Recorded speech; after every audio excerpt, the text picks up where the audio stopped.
Hello friends, welcome to your channel. In this video, we will cover Constraint Layout basic introduction.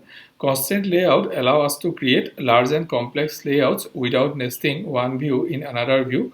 That means using sibling views itself, we could create large and complex layouts. In Constraint Layout, we could place one view in any other side of sibling views. For example, top, bottom, left, right. Similarly, we could place child views of Constraint Layout in any other side of parent Constraint Layout. In Constraint Layout, there is a concept of constraint.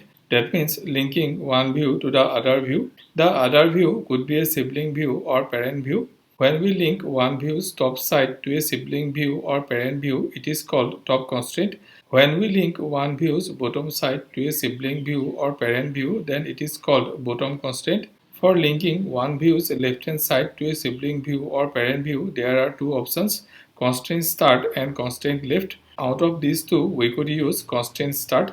Similarly, to link one view's right-hand side to a sibling view or parent view, there are two options: constraint end and constraint right. Out of these two, we could use constraint end.